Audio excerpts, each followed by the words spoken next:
शख्स का नाम लोइस है। वो 1917 में मिल्की राष्ट्र कैलिफ़ोर्निया में पैदा हुआ। बचपन में बहुत शरारती था, मगर इसके पास एक हैरानकुन सलाहियत थी। वो बिजली की रफ़्तार से ज़्यादा तेज़ दौड़ सकता था। हर शरारत के बाद वो भागता तो कोई इसे पकड़ नहीं पाता। इस जान बचा एक दिन जब वो भागकर किसी शरारत से जान बचा रहा था, इसे पास से गुज़रा इसका भाई देख लेता है। भाई इसको रफ़्तार देखकर हैरान हो जाता है और कहता है, "तुम ट्रेनिंग करो, मेहनत करो, तुम इनसे बेहतर बन सकते हो।" लोइस ने कहा, "मुझे यकीन नहीं।" भाई बोला, "मुझे यकीन है।" बस फिर क्या था, लोइस ने दौड़ना शुरू किया और हर मुकाबला जीतने लगा।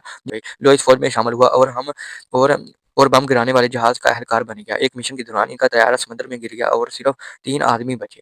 बचने का वाहिद रास्ता एक छोटी-सी रबड़ की कश्ती थी। खाना महदूद, पानी महदूद, सूरज की तपश, तूफ़ान, भूख वो सब कुछ सहते थे। 7 दिन, 15 दिन, 20 दिन इन्होंने समंदर में परिंदे पकड़े मगर खा नहीं सके। शिकारी बनकर मछलियाँ पकड़ी। यहाँ तक कि एक ऐसा वक़्त आया कि लोइस ने शेर की तरह समंदर में हाथ डालकर एक छोटी शार्क पकड़ ली।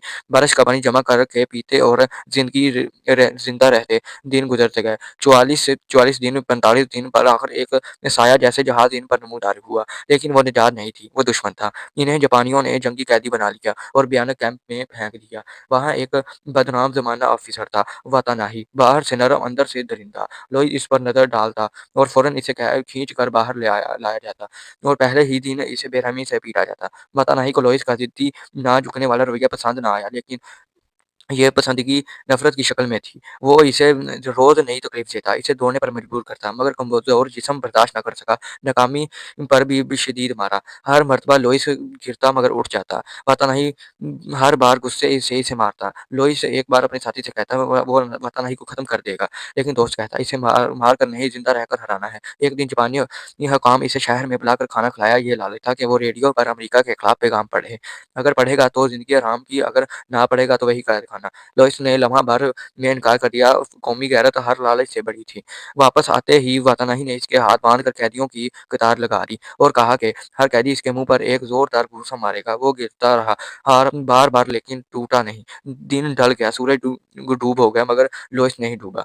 जंग बढ़ी, हालात बदले, कैदियों को दूसरी जगह मुंतकिल कर दिया गया। वहाँ शदीद सर्दी, बर्फ, पहाड़, खतरनाक काम और वहाँ भी वातानाही मौजूद था। वो लोइस को दोबारा मारने लगा। कभी सीधे सीढ़ी से धक्का देता, कभी मुशक्कत पर मजबूर करता। आखिर में इसने वही बदतरीन आज़माइश दी, 60 किलो वज़न का 76 सर के उठाने की।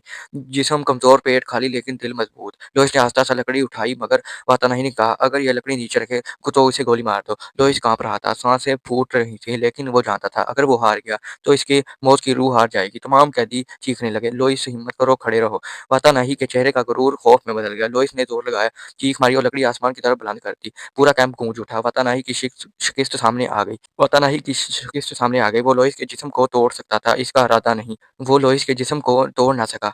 एक आदमी की हिम्मत नहीं टूटी तो एक कौम कैसे टूटेगी? तो ये था एक अच्छी-सी कहानी। तो अगर आप